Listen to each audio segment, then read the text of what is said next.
We begin tonight with a brewing controversy over inauguration of former Senate President David Mark as the interim national chairman of the African Democratic Congress by the leaders of the opposition coalition. Mark was appointed alongside former Minister of Interior Rauf Aregbesola, who now serves as the party's national secretary. The official handover was conducted at a coalition meeting in Abuja, which brought together members and stakeholders from various political parties. Meanwhile, former presidential candidate of the party, Dumebi Kachikwu, has said that Nigeria's former vice president and former PDP presidential candidate, Atiku Abubakar, entered into an alliance with a former national chairman of the ADC, Rauf Aregbesola, whose tenure expired in 2022, which automatically nullified the alliance even before kickoff.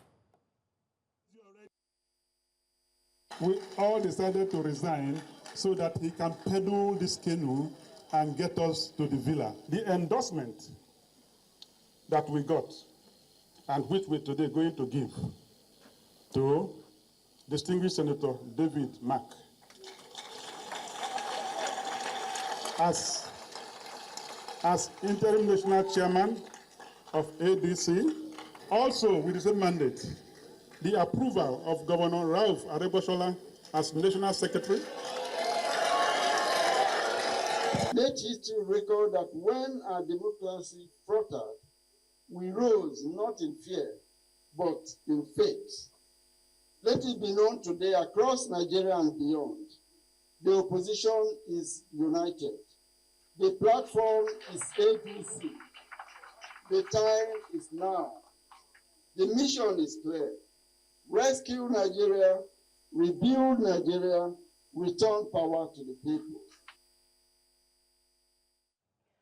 Professor Anthony Kila is director at Commonwealth Institute of Advanced and Professional Studies. He joins me now for this conversation. Thank you for giving us your time tonight. The presser there is saying that the opposition is united, but are they really? Barely hours after the announcement of a coalition with the ADC, we're hearing that the people that handed over the party are not qualified to do that. What's your perspective on what happened today? Well, I think, from the last place where you started, hours after the handing over of the party, some people are protesting against it. It's just a typical Nigerian chaos that shows the concern that some of us express with the kind of leadership that we have. Somebody's not doing the right thing. Either the people who handed over the party have not followed due process, or the people who are protesting are just spoil sports.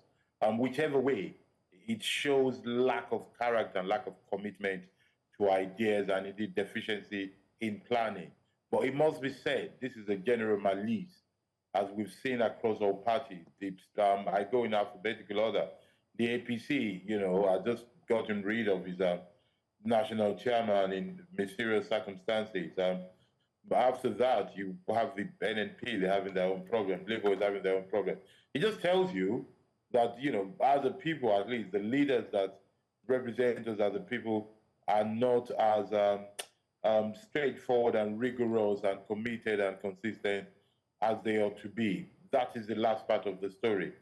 But, the real story of the day is that these people have gotten together and found a platform to which to run on. I'm sure you want to explore that as well. Yeah, I mean, a lot of persons will agree that the opposition vehicle that was long awaited may have finally arrived, but many have said the journey is only now beginning. What will that journey look like with this start? Well, I think this journey, in the mind of those who are, as it were, the pilgrims, the people trying to travel this course, in their mind, this is going to be like a journey like the APC that wrestled power and took over from the PDP. That is what they hope to achieve. Time and their actions will tell if they're up to the task. From what I've seen, looking at it from the outside, analyzing it, I see that they try to bring some big wigs together. David Mark is not a man of 10 million votes. You know, he's neither Buhari nor Tinubu, but he's a man that can command leadership, former governor, former minister, respected military officer, Senate president.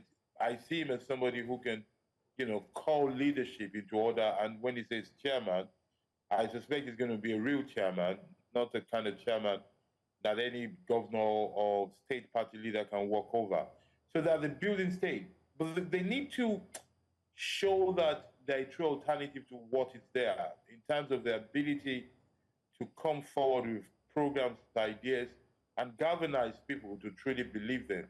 It is not enough to say people are not happy with the government of the day. The opposition has to appear credibly reliable and indeed a better alternative. I think that is where they're going now. That is the challenge, as it were. The day is still very young, but I'm curious to know your thoughts as to the response given by the former presidential candidate, Moyele Sowore, in the 2023 election. Why declining firmly to be part of the coalition? He said that these persons, let me see if I can quote it exactly, that some of the coalition's key members have been alleged to have acts of corruption, human rights abuses. He also talked about the fact that they are a gang of armed robbers. Do you think that perhaps he's holding too much on to the past, that these are unique circumstances as Deji Adeoju subjected him to?